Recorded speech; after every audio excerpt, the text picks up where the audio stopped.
جی السلام علیکم ناظرین، میں ہوں آپ کا میزبان ملک غزن فروان اپنے پروگرام صدائے لاہور کے ساتھ۔ آج میرے مہمان ہیں اشرف مہتاب صاحب، سینئر صحافی ہیں، ماہر معاشیات ہیں۔ ناظرین، آج ہم بات کریں گے حکومت کی اچھی پالیسیوں پہ،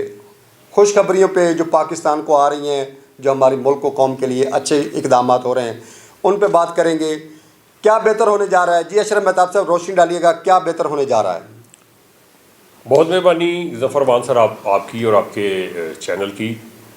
میں یہ بتانا چاہوں گا کہ جو ہماری معیشت کرونا کی وجہ سے یا سابقہ گورنمنٹ کی پالیسیوں، یہ جو موجودہ گورنمنٹ ہے کرونا سے پہلے جو اس کی پالیسیاں تھیں اس کی وجہ سے بہت زیادہ نیچے چلی گئی تھی، اب وہ بہتری کی طرف آنا شروع ہو گئی۔ یعنی کہ آپ یہ کہہ لیں کہ ایک مریض آئی سی یو میں پڑا ہوا تھا، پہلے اس کو سانس نہیں آتی تھی اور ایک مشین کے ساتھ اس کو سانس دیا جاتا تھا، اب یہ ہے کہ وہ مشین اتار دی گئی ہے، اب وہ سانس خود لے رہا ہے، لیکن ابھی بھی اس کے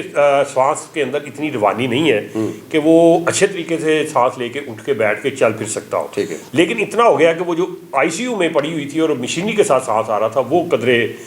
وہ جو مشینی ہٹا دی گئی ہے۔ اس میں ہم سٹاک ایکسچینج کی بات کریں، کسی بھی ملک کا کی سٹاک ایکسچینج جو ہوتی ہے اس کا چہرہ مورا ہوتا ہے، آئینہ ہوتا ہے۔ کوئی باہر سے کوئی بندہ جو ہے اس کو آ کے اس ملک کا پورے کے پھرنے کی ضرورت نہیں ہے، سنتے دیکھنے کی ضرورت نہیں ہے، صرف کیا ہے کہ وہ سٹاک ایکسچینج کی جو صورتحال ہے اس کو دیکھ کے وہ اندازہ لگا سکتا ہے کہ معیشت کدھر جا رہی ہے۔ تو سٹاک ایکسچینج میں پچھلے اگر اندازہ لگایا جائے ایک سال کے دوران، تو وہ جو 27-28 ہزار پہ سٹاک ایکسچینج گھوم پھر رہی تھی، اب وہ اس میں کوئی 48% کے قریب اضافہ ہو چکا ہے۔ اسی طرح سے ہمارا جو کرنٹ اکاؤنٹ خسارہ ہے، جس میں ہم ادائیگیاں کرتے ہیں، بیلنس آف پیمنٹ جو ہوتا ہے، وہ پہلے مائنس میں تھا، اب وہ اس میں بھی اتنا ہے کہ ہمارا کوئی تقریباً 47 کروڑ ڈالر کے قریب، اس سے تھوڑا سا زیادہ، اس میں ہم پلس میں چلے گئے۔ ٹھیک ہے، اسی طرح ہم دوسری صورت پہ دوسری جگہ جائیں، کنسٹرکشن کے حوالے سے بات کریں، جو حکومت نے پیکیج دیا ہے، تو اس کی وجہ سے ہماری جو پہلے قیمتیں بہت نیچے چلی گئی تھی پلاٹ کی اور مکانوں کی، اب وہ 15% اس میں بھی اضافہ ہو چکا ہے، کیونکہ اب وہ تیزی سے اس انڈسٹری کی طرف آ رہے ہیں۔ سیمنٹ کی پیداوار میں اضافہ ہوا ہے، جس سے یہ ہے کہ اس کی طرف سے ٹیکس بھی زیادہ آئے گا۔ دوسرا یہ ہے کہ لوگ اس کو خریدیں گے، تو اس میں یقینی بات ہے سیمنٹ گھر میں رکھنے والی چیز نہیں ہے، زیادہ زیادہ آپ نہیں رکھ سکتے، تو کوئی نہ کوئی مکان بنائے گا، کوئی دکان بنائے گا، کوئی مارکیٹ بنے گی، کوئی پلازہ بنے گا۔ تو یہ ساری چیزیں جو ہے یہ اگر دیکھا جائے مل کے تو بہتری کی طرف جا رہی ہے، لیکن ابھی بھی وہ آئیڈیل سچویشن نہیں ہے۔ میں جاننا چاہ رہا تھا کہ ابھی بھی 2 سال پرانی جو صورتحال تھی وہ اس لیول پہ ہم نہیں پہنچے، ابھی اس کے قریب یعنی نیچے ہی ہیں۔ تو امید کی جا رہی کہ اگلے جو 4-5 مہینے ہیں اس مالی سال کے جو آگے جا رہے ہیں، اس رواں سال کے، اس میں بہتری آئے گی، اور مالی سال کا جو جون تک ہم جائیں گے تو کافی حد تک بہتری آ چکی ہوگی۔ اچھا سر، یہ بتائیں نا کہ جو یورپ کے ممالک ہیں یا عرب ممالک ہیں، ان سے ہم بہتر ہیں یا ان سے ہم کم ہیں؟ نہیں، خیر ان کی بات تو ہمارا مقابلہ ان کے ساتھ اس حوالے سے نہیں کہ ان کے پاس فارغ ریزرو بہت زیادہ ہے۔ ٹھیک ہے، مطلب اگر ہم امریکہ کی بات کرتے ہیں تو 3000 سے زیادہ اس کے فارغ ریزرو ہے۔ اگر آپ چائنا کو دیکھیں 3400 ارب کے اس کے فارغ ریزرو سے زیادہ ہو چکے ہیں۔ اس لیے تو وہ دیکھیں اس خطے کا اقتصادی طور پہ مضبوط ملک بننے جا رہا ہے، جس کا دکھ ہے امریکہ کو کہ اس سے وہ جو معاشی سرداری تھی، تھانے داری تھی، وہ چھن جائے گی۔ تو اسی وجہ سے وہ اس کا ناطقہ بند کرنے کے لیے سارا کچھ ہو رہا ہے، اسرائیل کو تسلیم کروا لیا، یہ کر لیا، وہ کر لیا۔ اسی طرح اگر بات کریں اسپین کی تو اس کی جی ڈی پی بہت زیادہ نیچے چلی گئی ہے۔ بات کریں اگر اٹلی کی تو اس کی جی ڈی پی کو بہت نقصان، 12% سے زیادہ نقصان پہنچ چکا ہے۔ بات کریں آسٹریلیا کی جی ڈی پی کو تو اس کو بھی 12-13% نقصان پہنچ چکا ہے۔ تو یہی سب سے زیادہ بڑے اتحادی تھے ان کے امریکہ کے، تو امریکہ کی اپنی جی ڈی پی بہت نیچے جا چکی ہے۔ تو اگر یہ دیکھا جائے تو یہ اللہ کی طرف سے میں سمجھتا ہوں ان کے اوپر ایک عذاب آیا کہ دنیا میں جو انہوں نے ہلچل مچائی ہوئی تھی، جو پڑھ لا لا ڈالی ہوئی تھی، مطلب عراق کے اندر انہوں نے جو کیا، انہوں نے افغانستان کے اندر جو کیا، انہوں نے کشمیر کے اندر جو کر رہے ہیں مل کے کروا رہے ہیں، اور فلسطین کے اندر جو خاص طور پہ کروا رہے ہیں، تو پھر اللہ تعالیٰ کا ایک اوپر سے نظام ہے، ایک آرڈر ہے۔ جس طرح سے اپنا یہ جعلی آرڈر بنانے آئے تھے کہ ہم ورلڈ آرڈر رول کریں گے، دنیا پہ حکمرانی کریں گے، تو یہ ان کا خواب اب میرا خیال ہے وہ شرمندہ طبیعت تو دور کی بات، اب وہ ان کو دورہ چھوڑ کے بھاگ رہے ہیں اور بھاگنا پڑے گا۔ تو اس حوالے سے اگر دیکھا جائے تو یہ پوری دنیا کی یورپین ممالک ہیں، ان کی جی ڈی پی کو آئیڈیل نہیں ہے، ان کی صورتحال کافی گمبھیر ہوتی جا رہی ہے۔ اب نیکسٹ آگے جا کے اگلے 6 مہینے میں پتہ چلے گا کہ وہ اس کو سنبھال سکتے ہیں کہ یا اس سے بھی نیچے جاتی ہے۔ اچھا، قوم کو جو ہم خوشخبریاں سنا رہے ہیں اور حکومت کے اچھے اقدامات کے بارے میں بتا رہے ہیں، تو یہ بھی بتائیں کہ ڈالر اور جو سونے کا ریٹ ہے وہ کس حد تک نیچے آ سکتا ہے یا کم ہو سکتا ہے؟ دیکھیں جی، سونا تو چونکہ بین الاقوامی اقدار اس کو کنسیڈر ہوتی ہے، ہم تو اس میں بہت پیچھے ہیں، ہم تو میرا خیال میں پاسکو بھی نہیں ہے دوسرے لفظوں میں کہا جائے. صحیح. تو جو بھی ملک ہوتا ہے وہ جو اپنی کرنسی جاری کرتا ہے تو جتنے وہ نوٹ چھاپتا ہے, چاہے وہ ڈالر ہو, یورو ہو, چاہے ہماری وہ یہاں کی روپیہ کرنسی ہو, ٹکا ہو بنگلہ دیش کی, یا باقی لوگوں کی جس طرح سے بھی کرنسی ہے, تو اس کرنسی کے پیچھے جو کاغذ ہوتا ہے نا وہ تو اس کے اوپر ایک لکھ کے دیا جاتا ہے کہ حکومت کی طرف سے آپ کو گارنٹی دی گئی ہے. اس کے پیچھے کوئی نہ کوئی دھات اتنی مالیت کی رکھی جاتی ہے. تو دنیا میں اس وجہ سے سونے کی قیمت بڑھ رہی ہے کہ وہ بڑی بڑی جو طاقتیں اس وقت جن کی جی ڈی پی اور معیشت ڈپریشن کا شکار ہو چکی ہے, ریسیشن میں آ چکی ہے, تو اس کو بچانے کے لیے اس نے دنیا سے سونا خرید کے ڈمپ کرنا شروع کر دیا ہے. اس میں بڑے بڑے ملک ہیں, چائنا ہے, اس میں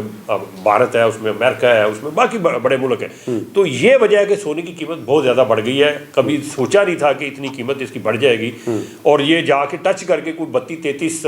ہزار 1,32,33,000 تولہ کو ٹچ کر کے نیچے آئی تھوڑی بہت. تو میں سمجھتا ہوں کہ ہمارے پاس جو اس وقت ہے, اگر ہم دھڑا دھڑ نوٹ چھاپتے جائیں تو افراط زر کا وہ باعث بنیں گے. اس کے پیچھے اگر ہم کوئی اس کا دھات نہیں رکھتے,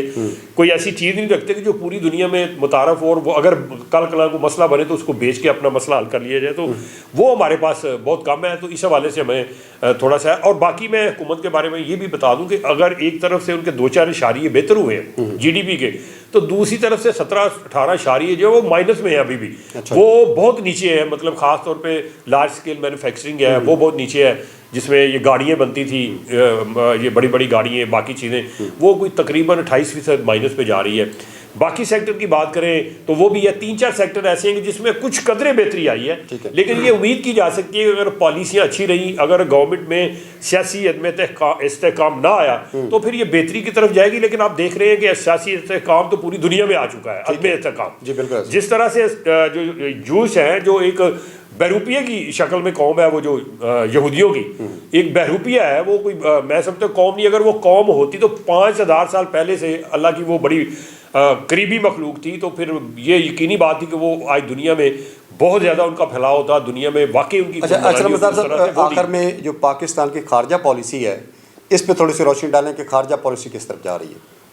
بظاہر تو حکومت تو یہی کہہ رہی ہے بہت اچھی جا رہی ہے, لیکن آپ کے سامنے ہے کہ ابھی ریسنٹلی جو مسئلہ ہوا, ہمارے وزیر خارجہ نے ایک ہی بیان دیا جس پہ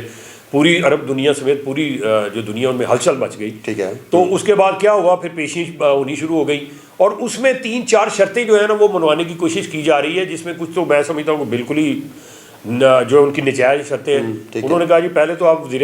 خارجہ کو ہٹائیں نا اپنے کو, ٹھیک ہے. اس کے بعد جو شاہ محمود قریشی کو ہٹائیں. ہاں جی, اس کے بعد جو آپ بلاگ میں جا رہے ہیں, خاص طور پہ چائنا اور رشیا کے بلاگ میں جا رہے ہیں, اور ملیشیا اور ترکی کے بلاگ میں جا رہے ہیں, وہاں سے آپ توجہ اٹھائیں, آپ سائڈ پہ ہٹیں. ٹھیک ہے. اس کے بعد انہوں نے کہا جی یہ جو گورنمنٹ کی پالیسی ہے اس پہ بھی ذرا نظر ثانی کرنے کی کوشش کریں. جو گرنٹر تھے انہوں نے تو پتہ نہیں کیا گارنٹی دلائی ہے, وہ آنے والے وقت میں پتہ چلے گا. لیکن یہ شرائط جو ہے نا عربیوں کی طرف سے اجمیوں کے اوپر, یہ کوئی سمجھ سے بالا تر ہے. ہر ایک ملک کی اپنی خارجہ پالیسی ہوتی ہے, اگر وہ کچھ کرتے ہیں تو ہمیں تو کوئی حق نہیں پہنچتا کہ اس کی خارجہ پالیسی پہ جا کے بھیجا تنقید کرے اور کہیں گے یہ کیا کر لیا, وہ کیا کر لیا.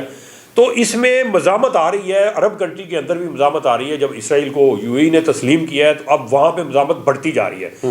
میں نے آپ کو بتایا کہ اب کویت نے کی پارلیمنٹ کے اندر اکثریت نے کہہ دیا کہ ہم اس کو نہیں مانیں گے, یہ فلسطین کا اس نے حق مارا ہے. اس کے بعد آپ دیکھیں قطر نے بھی واضح طور پہ اپنی لائن لی ہے. ٹھیک ہے, رومانیہ اور باقی کافی ملک ہیں اس طرح سے, وہ اس طرف آ رہے ہیں. اور اجمی تو جتنے ممالک ہیں اس میں اکثریت اگر آپ دیکھیں, بنگلہ دیش کی دیکھ لیں, پاکستان کی دیکھ لیں, اور اس کے علاوہ ترکی کو دیکھ لیں, ملیشیا کو دیکھیں, تو انہوں نے بھی کلیئر لائن لی ہے اپنی. وہ اس بات کو نہیں مانیں گے. تو ایک بہت بڑا جو سیٹ بیک یہ ہونے جا رہا ہے کہ ہم وہ بلاک اب تبدیل ہوں گے. جو پہلے امریکن بلاک تھا وہ سکڑے گا, اور جو رشیا بلاک تھا اور چائنا بلاک ہے, اور جو مسلمان اس میں اجمی ہیں وہ اس میں آئیں گے, تو یہ بلاک بڑا ہوگا. اور اس کے بعد کوئی جو حتمی نتیجہ اخذ ہوگا. اور اس کے بعد آپ کو میں یہ بتا دوں کہ جو جتنے یہ یہودیوں کے ایجنٹ ہیں اس وقت بھی, جو بڑی ان کو یہ ہے ان کے طرف سے بڑا اعتماد ہے کہ جی پتہ نہیں وہ ان کے لیے کیا کر دیں گے, پھر ان کے بارے میں پتہ چلے گا. اور اس کے بعد سبکی ہوگی ان کو کہ یہ کیا کر بیٹھیں, کیونکہ آج تک یہودیوں نے ہر ایک کو ہلاشری دے کے آگے کیا ہے, اور جنگ شروع کرنے کے بعد وہ ان کو مروایا, لڑایا اپنے مفادات کی خاطر. اور انہوں نے آپ جیسے ہم نے پہلے بھی 1-2 پروگرام کیے کہ نبیوں پیغمبروں کے ساتھ انہوں نے اچھا سلوک نہیں کیا, ان کو قتل تک کر دیا, اللہ معاف کرے, توبہ نعوذ باللہ. تو پھر ہمارے وہ کیسے بن سکتے ہیں, وہ کسی اور کے کیسے بن سکتے ہیں, مفاد اٹھائیں گے اپنا نکل. میں آپ سے آخری سوال یہ کرنا چاہ رہا ہوں کہ عربی اور اجمی کا جو فرق چل رہا ہے, کل کو اگر جو اجمی ہیں وہ ملک زیادہ ہو جاتے ہیں, یعنی کہ 56 اسلامی ملک ہیں, اس میں سے 5 یا 7 عربی ہیں, اگر اجمی زیادہ ہو جاتے ہیں تو پھر اور سعودی عرب کہاں سٹینڈ کرے گا؟ دیکھیں جی، اگر تو آپ اس کو آبادی کے لحاظ سے دیکھتے ہیں تو وہ تو ہم پہلے ہی بہت زیادہ ہے، اجمی جو ہیں ان کی تعداد بہت زیادہ ہے، وہ ملک بھی زیادہ ہیں، ملک بھی اگر دیکھا جائے تو عرب کے بعد جتنے ہیں اجمی افریقہ کے جو ملک ہیں مسلمان، اس کے علاوہ جو یہ برے صغیر کے اندر جو مسلمان خطہ ہے اس کو دیکھا جائے، ترکی میں، یورپ میں دیکھ لیں، یہ جو آپ کی رشین ریاستیں آزاد ہوئی ہیں 7-8 مسلمان ریاستیں ہیں، تو وہ اگر دیکھ لیں تو تعداد تو زیادہ بنتی ہے اور ان کی سوچ بھی آپس میں کافی حد تک ملتی ہے، مسلک بھی ان کا ملتا ہے آپس میں، تو یہ فرق بڑھتا جائے گا، یہ کام نہیں ہوگا مجھے جو بظاہر نظر آ رہا ہے، کیونکہ نبی صلی اللہ علیہ وسلم نے اسی لیے یہ کہا تھا کہ عربی اور اجمی کو ایک دوسرے کے اوپر فوقیت نہیں ہے، کہ یہ سمجھانے کی بات تھی اور خاص طور پہ عربیوں کے لیے تھی۔ مجھے ایک ابھی بہت اچھی وہ بات یاد آ رہی ہے، ڈاکٹر اسرار صاحب نے بھی کی تھی، اس کے علاوہ بھی، کہ نبی صلی اللہ علیہ وسلم نے فرمایا تھا کہ آنے والے وقت میں مجھے جو ٹھنڈی ہوا کے جھونکے جس طرف سے آ رہے ہیں وہ مشرق سے، وہ عربی نہیں ہے، وہ اجمیوں کے علاقے ادھر سے آ رہے ہیں، جی ٹھیک ہے۔ تو پھر اس طرح سے اگر دیکھا جائے تو وہ وقت جو ہے نا، وہ جو ایک حکمرانی تھا، وہ جو بادشاہ قائم کی اور انہوں نے نہ اپنی رایا کے ساتھ کوئی مشترکہ پلان بنایا، نہ وہ اب وقت کے ساتھ سکڑتا جا رہا ہے، اور پھر آئل عرب کنٹری کے پاس سب سے بڑی جو اقتصادیات کو بڑھانے کے لیے، جی ڈی پی کو بڑھانے کے لیے وہ آئل ہے، دنیا اب آئل کی طرف سے نکلتی جا رہی ہے، اور دیکھ لیں اگر دیکھا جائے تو چین نے بھی اپنی گیس بنانے کا پروگرام منصوبہ بنا لیا ہے، امریکہ کے اندر آلریڈی بہت زیادہ بن رہی ہے،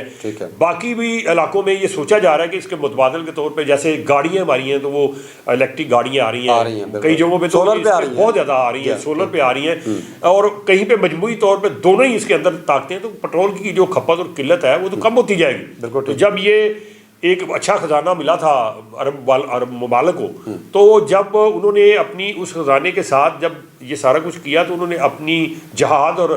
جو افواج کے حوالے سے اتنے سٹیپ اچھے نہیں لیے کہ منظم ایک جو فوج بناتے، ان کے پاس ایک منظم انتظام ہوتا، اچھے اچھے جدید آلات ہوتے، جہاد کو آگے لے کے چلتے، اور اسی کو لے کے جب آگے چلتے تو ان کا نام ہوتا، چرچا ہوتا، لیکن وہ اس طرف جا نہیں رہے۔ وہ تو چاہ رہے ہیں کہ اب یہ جہاد والا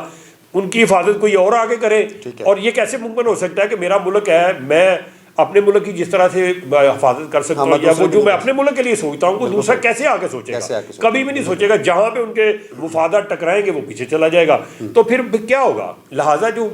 جہاد ہوتا ہے نا، یا فوج ہوتی ہے، جو دفاع ہوتا ہے، وہ اپنے ملک کا اپنا ہی ہو تو وہ اچھا ہوتا ہے، اسی میں بہتری آ سکتی ہے۔ تو اس حوالے سے میرا خیال ہے کہ عربی جو ہے کافی پیچھے ہیں، ان کو سوچنا پڑے گا، ابھی بھی وقت ہے ان کے پاس کہ اگر وہ اس طرف آ جائیں اور اس کو بہتر کر لیں تو یقینی بات ہے کہ اگلا وقت بھی صورتحال بہتر ہو سکتی ہے۔ آپ نے سنی اشرف مہتاب صاحب گفتگو، انہوں نے کہا